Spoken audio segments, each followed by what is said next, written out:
Você já sentiu aquele peso na alma, aquela angústia que não passa, mesmo tentando orar durante o dia? Existe um horário em que o céu se abre e Deus ouve com mais intensidade o clamor dos seus filhos. A madrugada é um tempo sagrado, um momento em que o mundo dorme, mas o Espírito de Deus está desperto, esperando por você. É nessa hora que os milagres começam a acontecer, que correntes são quebradas e o impossível se torna realidade. Fique comigo até o fim deste vídeo e descubra o poder oculto da oração da madrugada, o horário em que o céu se move a seu favor. Quero falar o título da mensagem: o poder da oração de madrugada. Já há mais ou menos uns 7 anos, eu desenvolvi um estilo de vida, mas nunca preguei sobre isso.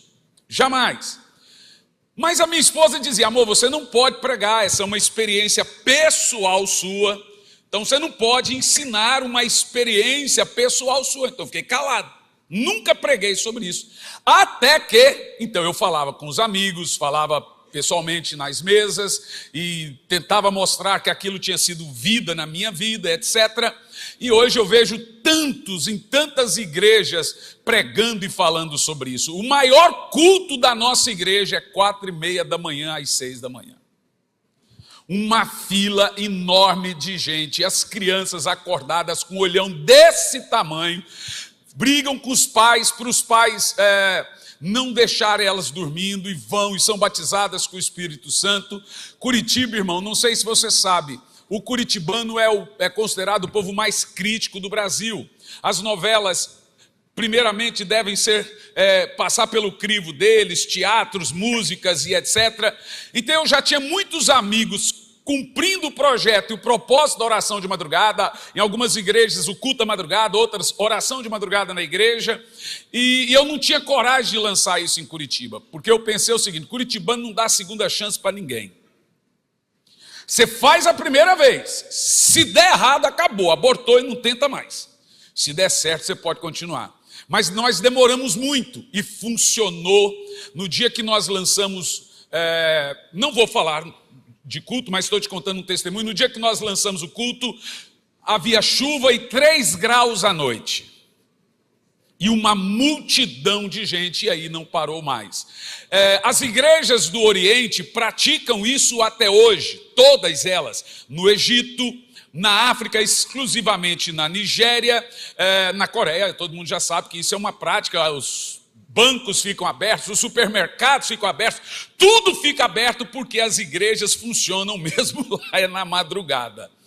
E Dave Show leu um livro de Charles Finney sobre o poder da oração da madrugada, e ele decidiu desenvolver isso lá, que gerou um avivamento. Isso mostra, por exemplo, lá na Coreia, das 4 maiores igrejas, das 5 maiores igrejas do mundo, 4 é na Coreia.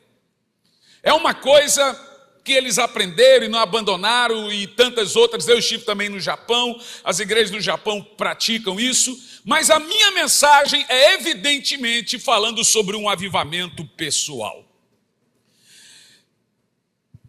Perguntaram para Dwight Lyman Moody, projeta para mim o texto de Atos, por gentileza. Qual é o segredo para vivermos um poderoso avivamento? Moody disse que o segredo para viver um avivamento é mover o coração de Deus para que o coração do homem também seja movido. Preste muita atenção nisso. Moody me deu 2 armas poderosas para nós movermos um poderoso e termos um poderoso e sobrenatural avivamento. Moody disse que para termos um avivamento, o coração de Deus precisa ser movido. Segundo, ele disse que para termos um avivamento, o coração do homem também precisa ser movido. Para que haja avivamento, Deus precisa se mover até o homem, e o homem precisa se mover até Deus. E qual é, biblicamente falando, as 2 armas que movem tanto o coração de Deus quanto o coração do homem? E aí, se você vai estudar na Bíblia Sagrada, Atos capítulo 6, no versículo 4, nos dá 2 armas poderosas para termos ou gerenciarmos um avivamento sobrenatural. A primeira arma: quanto a nós nos dedicaremos a oração e ao ministério da palavra. Preste muita atenção nisso. A Bíblia não chama a oração de ministério e a Bíblia não chama a palavra de ofício. Há muita gente que não ora porque eles dizem que não fazem parte do ministério da oração da igreja. Eles afirmam que não são da intercessão. Conheço pastores que têm um ministério de intercessão poderoso na sua igreja, mas eles mesmos não oram. Agora entenda isso que eu vou te dizer o seguinte. Um dia me perguntaram, o que é mais importante, oração ou palavra? Eu disse, qual asa do avião é mais importante? A verdade é que a palavra e a oração têm ataques distintos, mas têm a mesma força e o mesmo poder. Entenda isso aqui. Palavra é ministério. Poucas pessoas vão subir aqui e ter a honra de pregar, porque o ministério da palavra é um ministério de poucos. Mas a Bíblia afirma que todos devem orar. O apóstolo Paulo é enfático em dizer, ordeno a todos que orem. A oração é um mandamento de todos e a palavra é um ministério de poucos. Irmão, eu já vi muito pregador cair, eu já vi muito cantor cair, já vi muita gente boa de púlpito cair, mas nunca vi gente de oração cair. A palavra, ela tem um ministério muito poderoso. Deus desenvolveu a palavra para mover o homem. E Deus desenvolveu a oração para que o homem o mova. É isso, presta atenção. A palavra toca o tempo. A palavra toca o temporal e a oração move a eternidade. A palavra move o coração do homem e a oração move o coração de Deus. Pare para pensar. Deus não ouve pregação, gente. Eu imagino Deus chegando na sua casa hoje e dizendo, ouvi 3 palavras poderosas, Miguel. Uau, que palavra! Deus não ouve mensagem. A mensagem foi feita para o homem, a oração foi feita para Deus. Deus fez a mensagem para mudar, transformar e avivar o homem, e Deus fez a oração para que nós tenhamos acesso a Ele. De tal forma que nenhum de nós estamos isentos à prática da oração. Pense o seguinte, o judeu ora 3 vezes por dia, o muçulmano 5, o budista 10, o seixonoísta 18, e nós, os cristãos? A verdade é que tirando os judeus, nós temos... Eu falo isso, tem gente que fica chateado comigo quando eu falo isso, mas eu vou falar. Tirando o judeu, essa trupe que existe aí, tem deuses mortos, mas o trata como se estivesse vivo. E nós que temos um Deus vivo e o tratamos como se estivesse morto. A oração não é uma escolha, gente. Nunca, já dizia Embaldes, nunca ouça um homem que não ouve Deus. Homens não são de confiança, os que não oram menos ainda. Em nenhum momento no ministério Deus nos eximiu da prática da oração. Por isso que Moody, Finney ou tantos outros afirmaram sem sombra de dúvida que tanto a prática da oração quanto a prática da palavra são as duas que produzem avivamento. Os irmãos devem saber que o livro de Atos é um livro de Atos do Espírito Santo. E por 4 vezes nós temos registrados um derramar do Espírito Santo semelhante a Atos 2. O Espírito Santo desce em Atos 2, 4. O Espírito Santo desce em Atos 8. O Espírito Santo desce em Atos 10. E o Espírito Santo desce em Atos 19. Das 4 vezes que o Espírito Santo desceu, 3 vezes foi com o mesmo pregador, com a mesma mensagem e com o mesmo tempo. O homem não falava muito bem, mas era poderoso. E um dos textos que eu fico maravilhado está em Atos 10, no versículo 44. O texto bíblico afirma que enquanto Pedro dizia estas palavras, toda a multidão se... Não, presta atenção nisso. Enquanto Pedro dizia essas palavras, o Espírito Santo caiu sobre todos que ouviam a mensagem. Presta atenção. As 3 vezes que Pedro pregou, no meio da mensagem, o Espírito Santo desceu. Isso me ensina que não há avivamento sem palavra.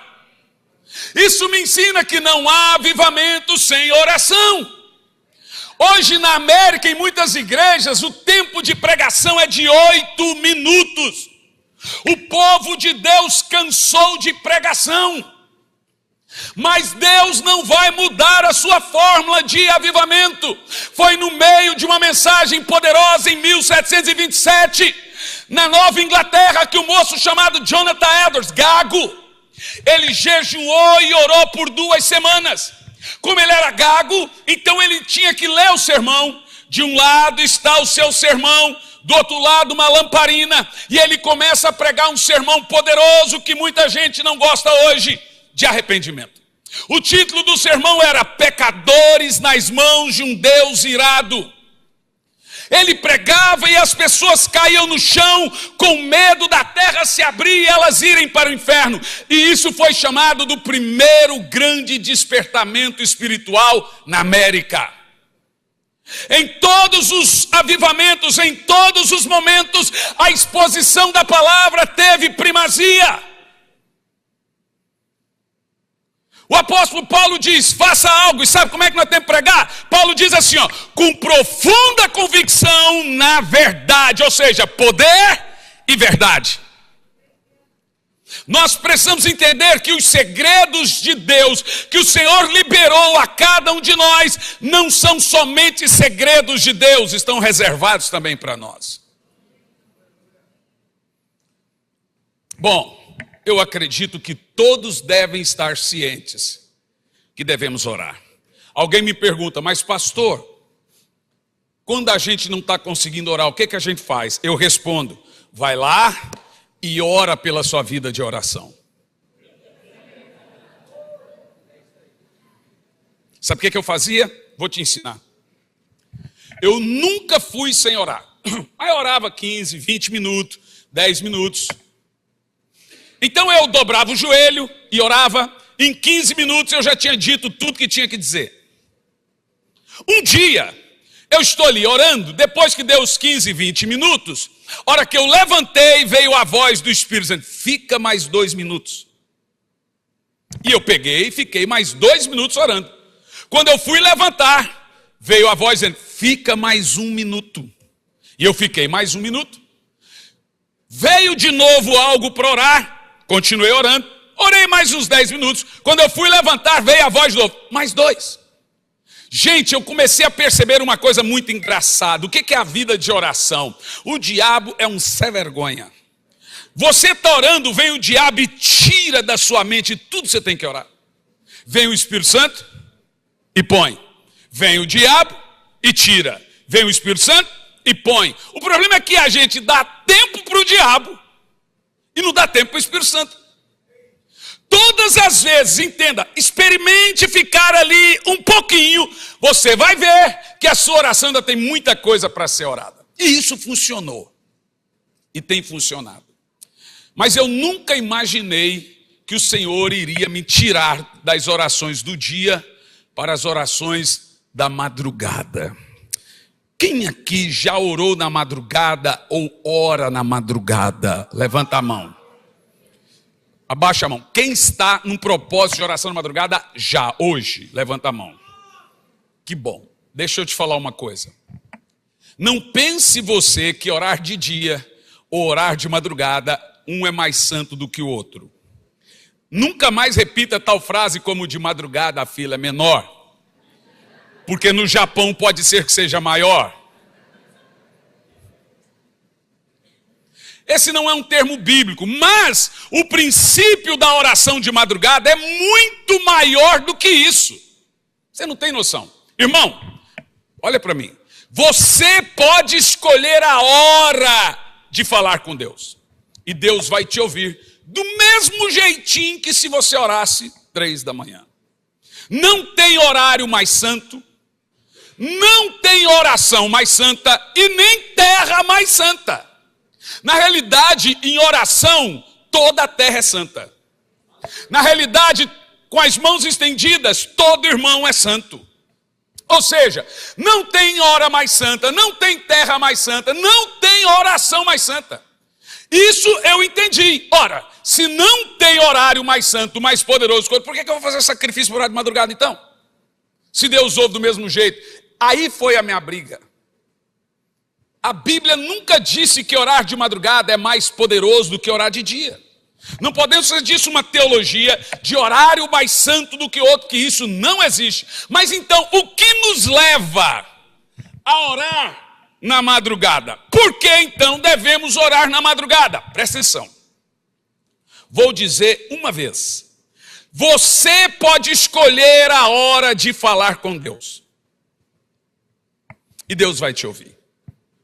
Você só não pode escolher a hora que Deus vai falar com você. Na hora que você for falar com Deus, você escolhe. Na hora que Ele for falar, Ele escolhe. Aí você vai perguntar, então Deus, quais eram os horários que Deus decidia falar na Bíblia? Só para você ter uma ideia, só no livro do profeta Jeremias tem 10 vezes a menção, começar de madrugada para orar. 10 vezes. Só no livro de Jó são 28 vezes. No Salmo eu até esqueci, são mais de 50. A Bíblia inteira faz referência a um tesouro, a um segredo escondido na madrugada. Antes de mencionar você, todos os avivalistas, não são alguns, irmãos. Todos os avivalistas priorizavam a madrugada e exclusivamente um determinado horário. Wesley, a partir das 4, ganhou milhões de almas. George Whitefield, a partir das 4, ganhou milhões de almas. Charles Finney, a partir das 4, ganhou 6% de toda a América para Jesus. Eu estou falando 6. Esse era uma bomba. Charles Finney. Jonathan Edwards, David Brenner. David Brenner é um genro de Edwards que morreu de tanto orar. Também oravam a partir das 4 da manhã. Robert Murray McCheyne, o avivalista escocês, orava a partir das 4 da manhã e esse era radical. Ele dizia, nenhum pássaro canta antes de mim. Os homens eram terríveis. E você pode pensar, mas isso não é uma criancice? Criancice é ganhar 3 milhões de almas para Jesus. Aí você vai perguntar, por exemplo, o pastor Bon, que ganhou 35 milhões de almas na África. Leia, você vê a biografia dele. Ele orava das 4 às 8 da manhã, todos os dias. Billy Graham esteve lá na casa de Wesley e aprendeu o segredo da oração da madrugada. E ele disse, Senhor, dê a mim o que o Senhor deu a Wesley. A primeira coisa ele escreve na sua biografia, que Deus pediu a Billy Graham, é o mesmo tempo de oração que Wesley tinha.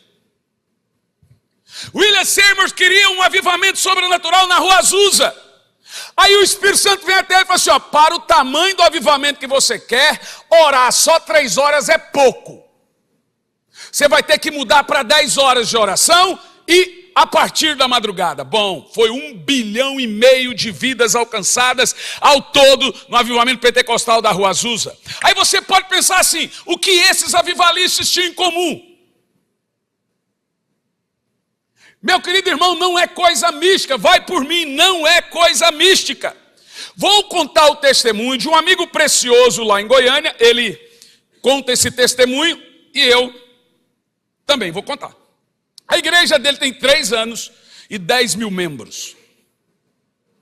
Ele se chama Mac Anderson. É Mac? Então, desde Londres, ele decidiu que viria para o Brasil E ele iria começar na madrugada. Ele desenvolveu uma cultura na sua igreja da madrugada. Bom, nós sabemos como está acontecendo.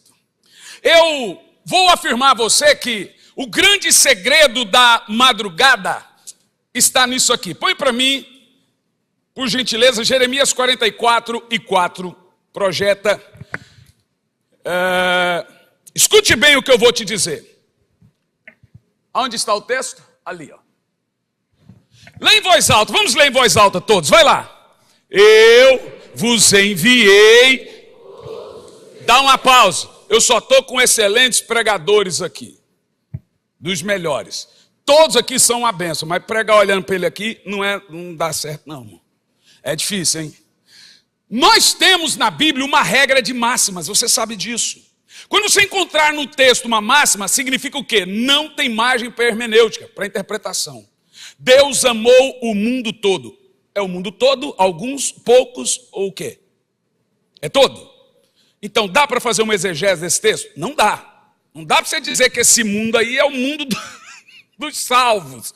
É o mundo todo. E ali nós temos uma máxima poderosa que nós vamos encontrar em outros textos daqui um pouco, que é todos.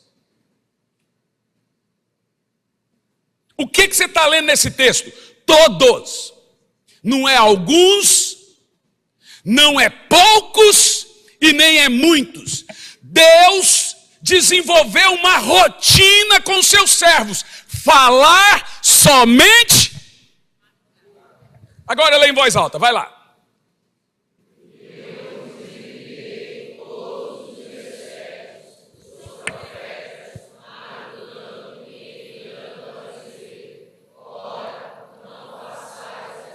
Olha só, essa é uma das 10 vezes que eu encontro no livro de Jeremias esse texto. Olha que coisa poderosa. Primeiro, e não é só esse texto, nós vamos examinar aqui, a maneira como Deus lidava, a maneira como Deus chamava. Muito mais importante do que falar na madrugada é ouvir a Deus. A madrugada foi feita para ouvir a Deus.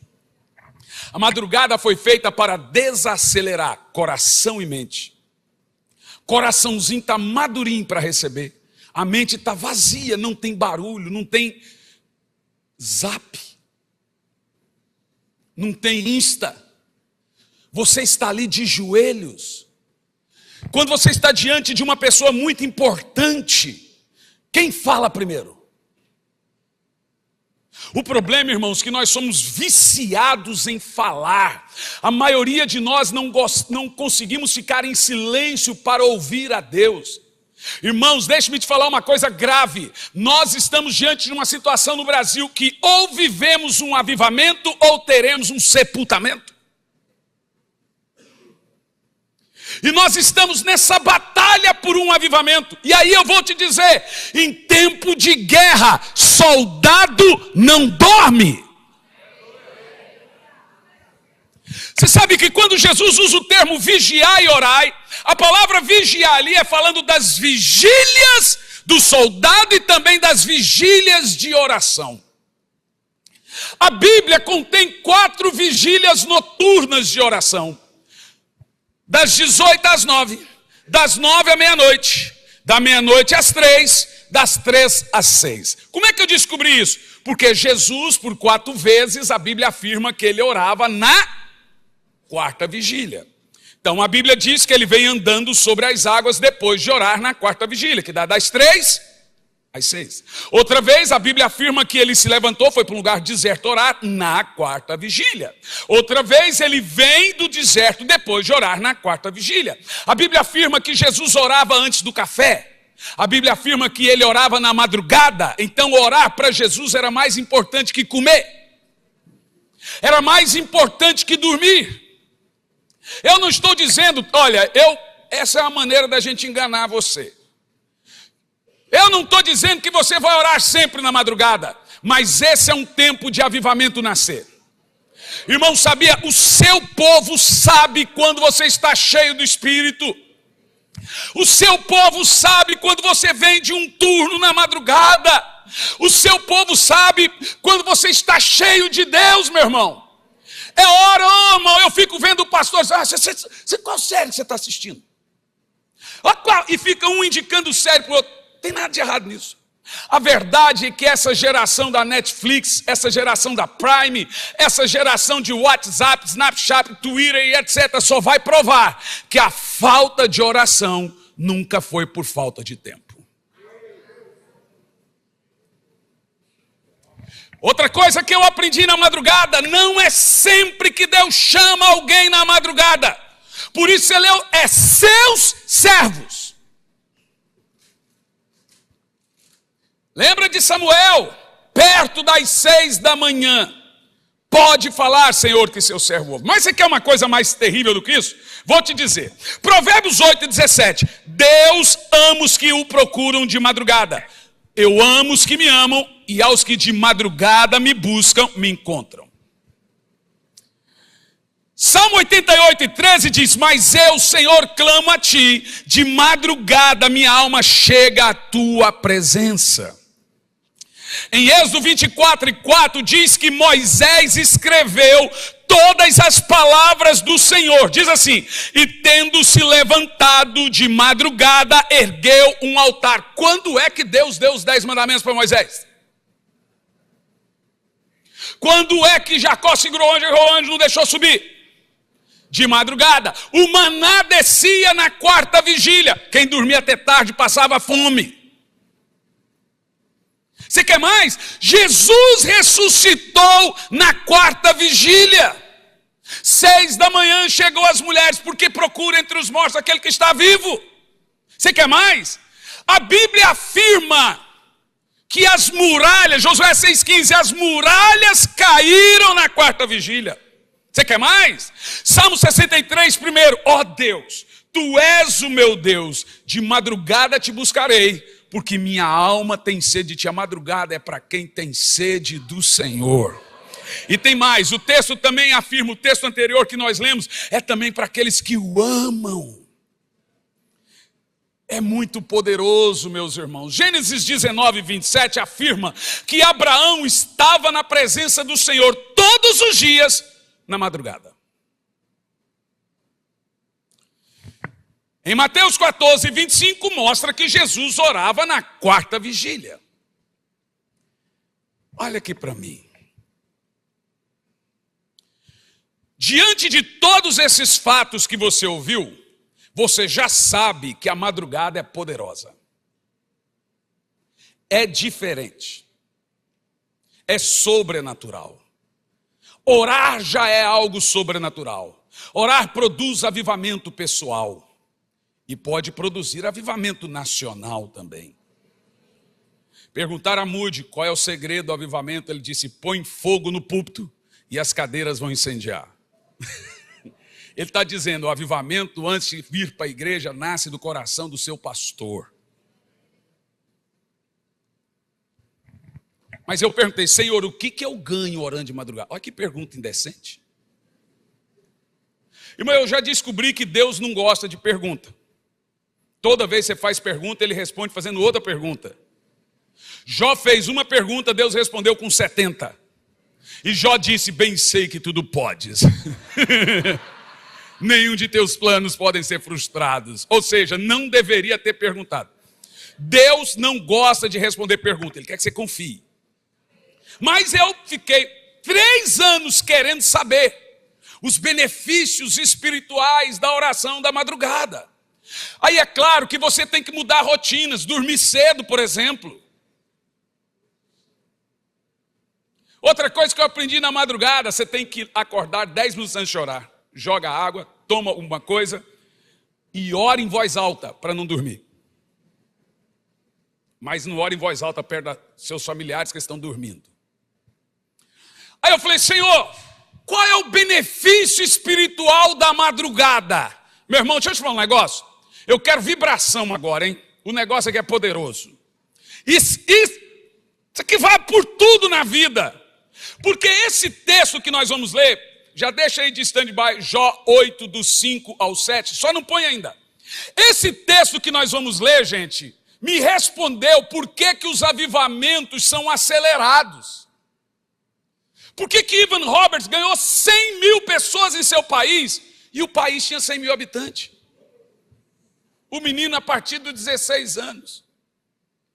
Por que Finney ganhou sozinho 6% nos seus avivamentos e indiretamente 66%? Isso é, através de quem trabalhava com ele.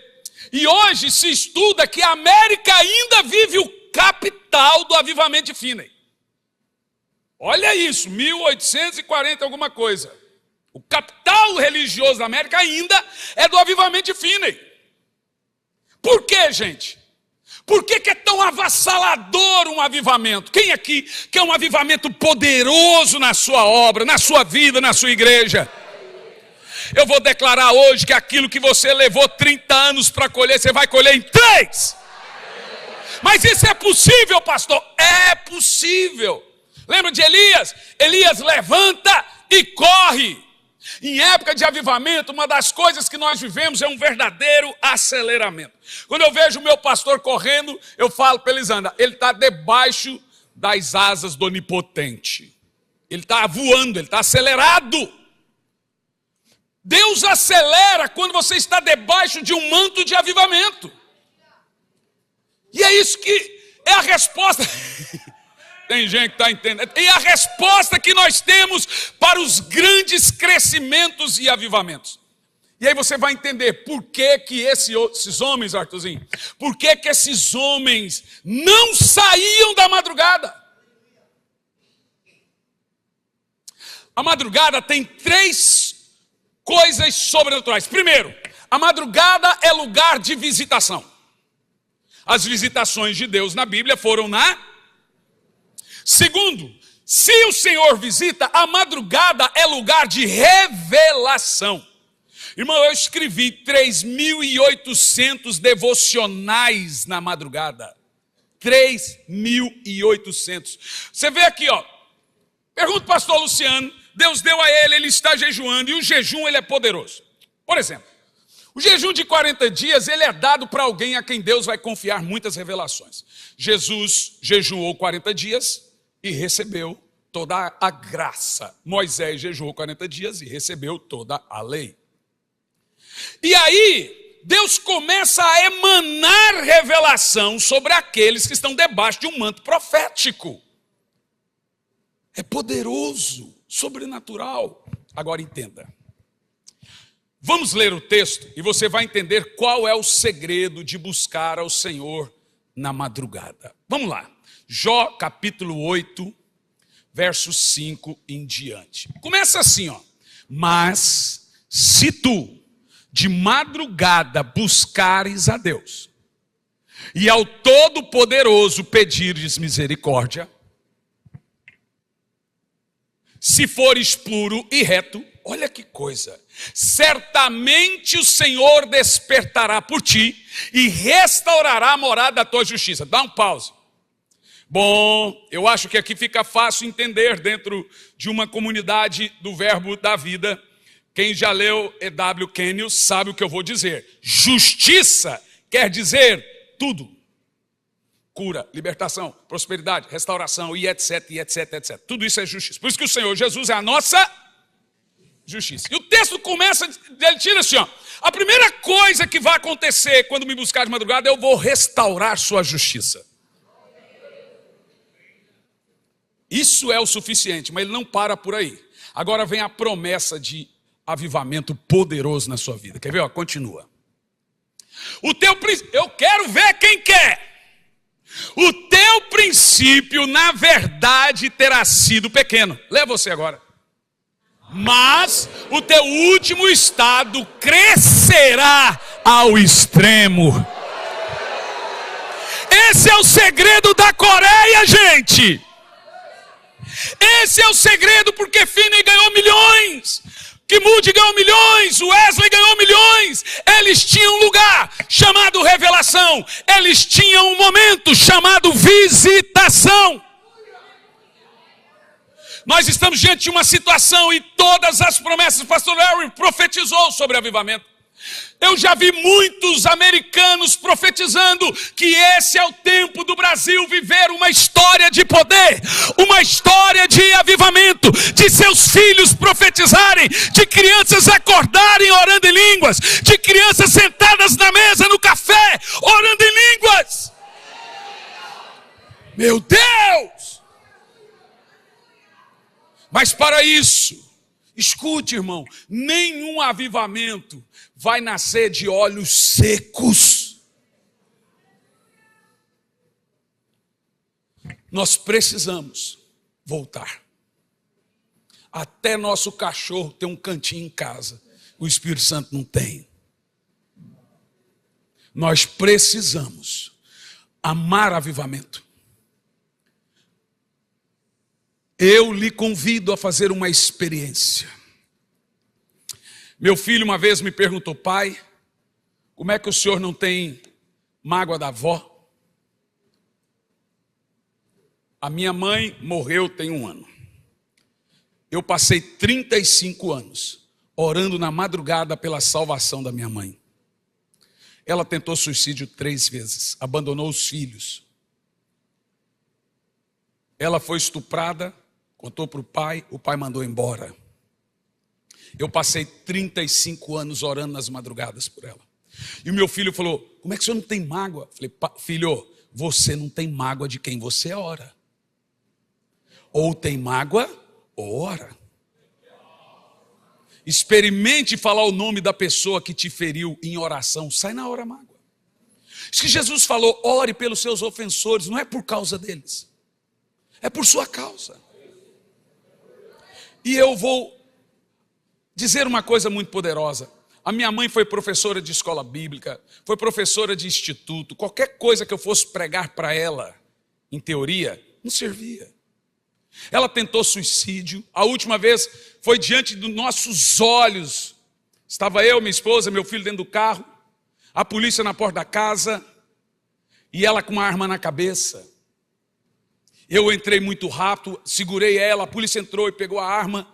E ela me socava e dizia: eu não aceito o seu amor. E eu orava todos os dias de madrugada. Oração e fé jamais foram desapontados. A vida de oração, gente, é um depósito. Você vai orando e depositando, orando e depositando. Uma hora o Senhor diz: agora vem e saca tudo. Você não pode desfalecer na oração, como disse Jesus. A minha mãe teve uma experiência muito profunda com Deus. Ela contou a história que ela teve uma visão de um homem que chegou na casa dela. E ela estava com uma corrente de aço enorme e um monstro que segurava a corrente. Então o monstro, toda vez que ela tentava correr, o monstro puxava a corrente. Então apareceu um homem para ela e disse: Margarete, eu posso quebrar as correntes. Eu quero, ela disse.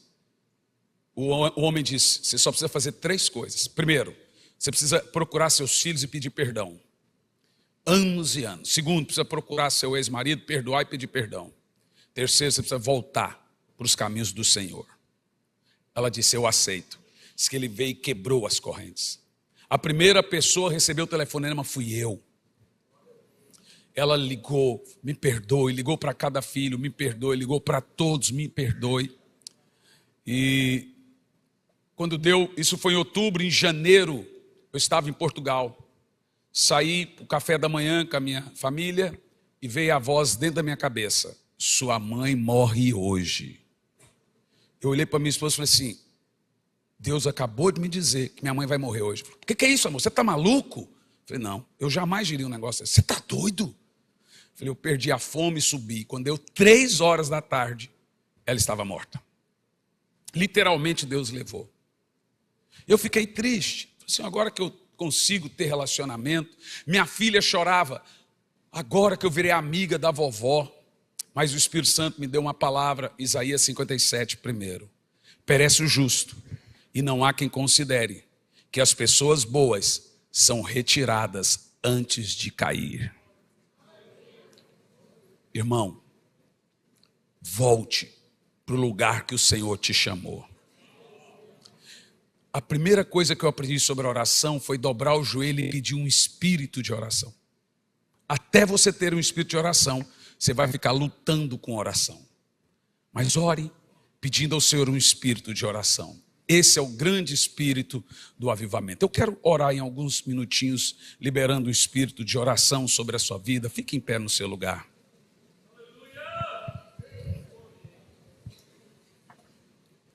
Põe a mão no seu coração.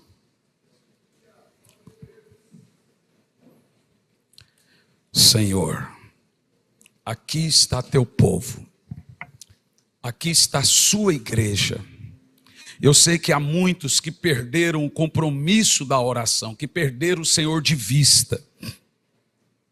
Eu sei que há muitos que te perderam de vista. Senhor Espírito Santo, olhe para nós. Nos chama para o lugar da oração e da intimidade, Senhor. Eu te imploro, Senhor, batiza-nos com o espírito de oração e de avivamento. Visita, Senhor, o seu povo. Visita, Senhor, a sua igreja. Nos traga, Senhor, revelação, um avivamento pessoal. Eu vou pedir que por 2 minutos você ore em línguas também, misture. Ore alto e forte. Vamos lá, vamos lá. Há um avivamento nascendo em muitos corações aqui agora.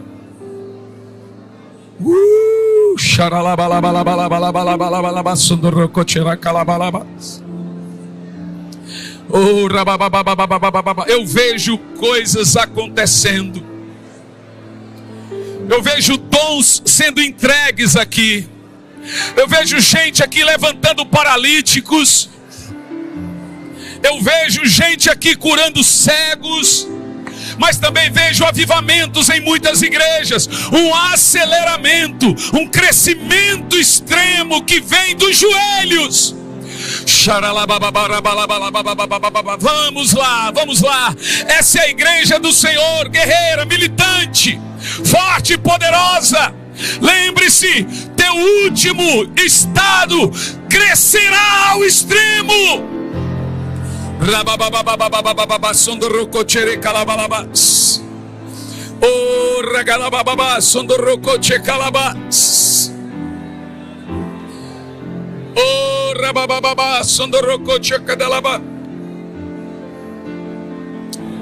Eu vejo línguas repartidas, línguas de fogo. Te amamos, Espírito Santo. Nós te amamos tanto, Espírito Santo. Nossa alma anseia, nossa alma te deseja, nossa alma tem fome de ti. Leva-nos ao lugar da visitação e da revelação, Espírito Santo. Leva-nos ao lugar da revelação e da visitação, Espírito Santo.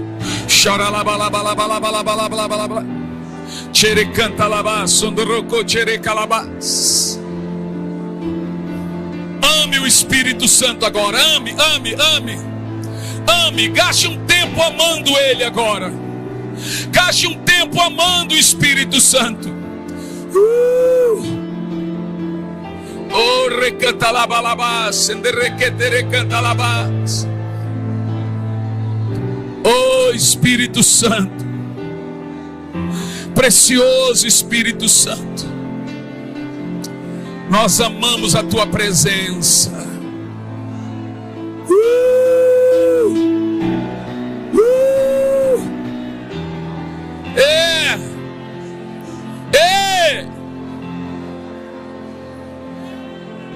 Levanta as mãos e ore em línguas.